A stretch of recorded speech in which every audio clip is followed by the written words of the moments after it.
अब तक हमने देखा कि आइंस्टाइन की जनरल रिलेटिविटी ने ब्रह्मांड की शुरुआत पर होने वाली सारी रिसर्च को जन्म दिया। रूस से भागे हुए वैज्ञानिक जॉर्ज गैमोव ने ब्रह्मांड की शुरुआत की गूंज की बात की। कई सालों के बाद ये गूंज 2 इंजीनियर्स को मिली और नासा के प्रयासों से हम ब्रह्मांड की शुरुआत को समझने लगे। हमारे आसपास की दुनिया जिस चीज से बनी है वो कहाँ से आती है? भारतीय संस्कृति से इसका एक गहरा रिश्ता है। भारतीय दर्शन इस परमाणु को ढूंढने की कोशिश कम से कम 2500 साल पहले से कर रहा है। बाद में ग्रीक्स और अरबों ने इसे समझने की कोशिश की। 1960 के दशक में 2 अलग अलग संस्कृति से आए हुए युवक इससे जूझ रहे थे। उनमें से एक था ब्रिटिश फिजिसिस्ट पीटर हिग्स और दूसरा पाकिस्तानी महानायक अब्दुल सलाम। हम में से कुछ लोगों को याद होगा कि सन 2012 में एक खबर सुर्खियों में छाई हुई थी। ये खबर थी गॉड पार्टिकल के मिल जाने की। इसे हिग्स बोसॉन भी कहते हैं। अब आखिर हमारे अंदर के द्रव्य का इस हिग्स बोसॉन के साथ क्या रिश्ता है? पूरे ब्रह्मांड के अंदर ये जो परमाणु हैं वो क्या हैं और उन पर कौन से फोर्स लागू होते हैं? इस पूरी कहानी को हम आज के एपिसोड में समझेंगे। 1960 के अंत तक जो फिजिक्स की थ्योरी उभरी उनमें ये एक्सप्लेन करना मुश्किल हो रहा था कि पहली बार चीजों में मास कहाँ से आया। इसको सुलझाने के लिए कुछ साइंटिस्ट, जिनमें प्रमुख थे डॉक्टर पीटर हिग्स, उन्होंने एक थ्योरी दी कि पूरी दुनिया में एक फील्ड फैली हुई है जिसका नाम बाद में पीटर हिग्स के नाम पर ही हिग्स फील्ड रखा गया।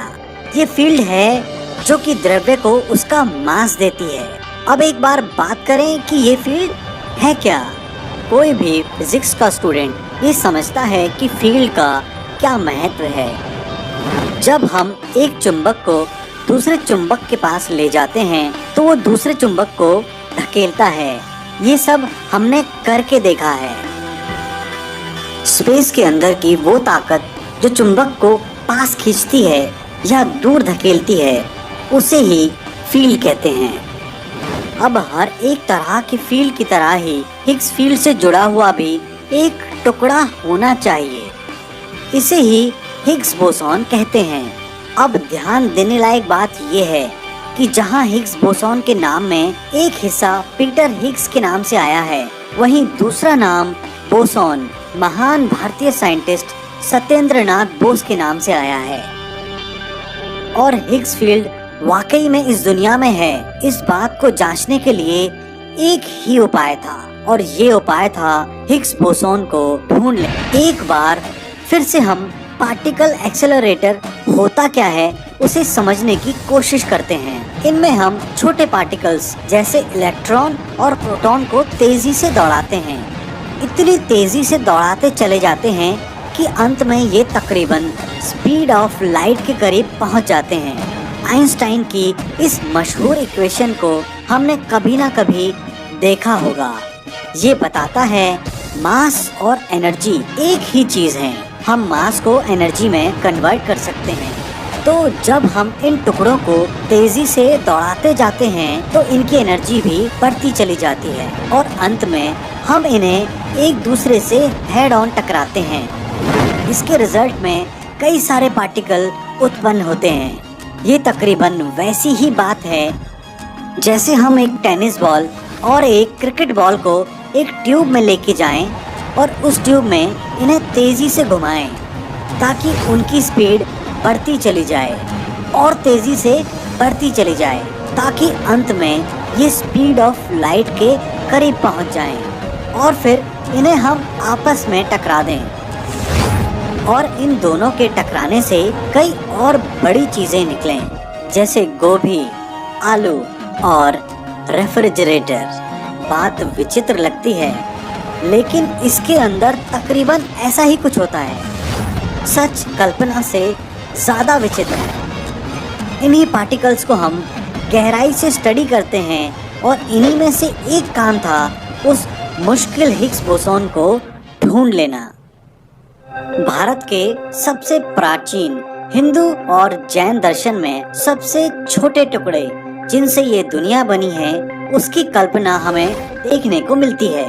इसे वो परमाणु के नाम से जानते थे, जिससे शब्द परमाणु भी आया। अगले 2500 साल तक इस परमाणु को समझने की कोशिशें चलती रही, लेकिन इसमें कामयाबी 19वीं सदी के अंत में मिलने लगी। इलेक्ट्रिक करंट को तब समझा जा चुका था और ऐसा माना गया कि ये जो करंट है ये बहुत ही छोटे टुकड़े के दौड़ने के कारण होता है। इसे इलेक्ट्रॉन कहा गया। 1935 तक जो बेसिक टुकड़े हैं इलेक्ट्रॉन, प्रोटॉन और न्यूट्रॉन, उन्हें ढूंढ लिया गया।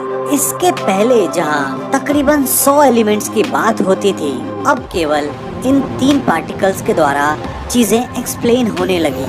ये एक बड़ी सफलता थी। आज भी स्कूलों में यही पढ़ाया जाता है कि दुनिया इन्हीं 3 टुकड़ों से बनी है, लेकिन 1940 के ही दशक में इस थ्योरी में सुराख दिखने लगे। जिस पार्टिकल एक्सेलरेटर की बात हम कर चुके हैं, उनमें अब कुछ नए टुकड़े मिलने लगे जो इन तीनों से अलग थे। 1960 के दशक में प्रोटॉन से भी छोटे टुकड़े की बात की गई। इन्हें क्वार्क कहा गया। इस क्वार्क फैमिली में 6 तरह के क्वार्क होते हैं और दूसरी फैमिली है लेप्टॉन्स की फैमिली, जिसमें प्रमुख इलेक्ट्रॉन है। पूरी कायनात इन 12 तरह के टुकड़ों से बनी है, लेकिन अगर दुनिया में फोर्स यानी बल ना हो तो ये टुकड़े कभी आपस में जुड़ ना पाए। ऐसा पाया गया कि दुनिया में 4 तरह के फंडामेंटल फोर्सेस हैं। ये हैं gravitation, electromagnetic force, strong force और वीक फोर्स।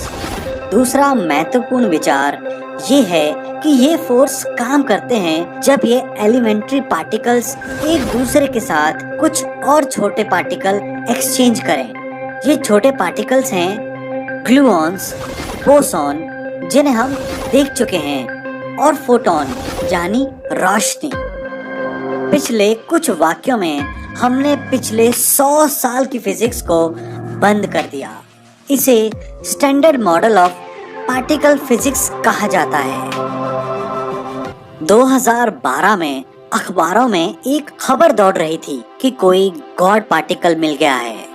कुछ लोग ये भी बोलने लगे कि अब साइंस ने गॉड के होने का प्रूफ ढूंढ लिया है।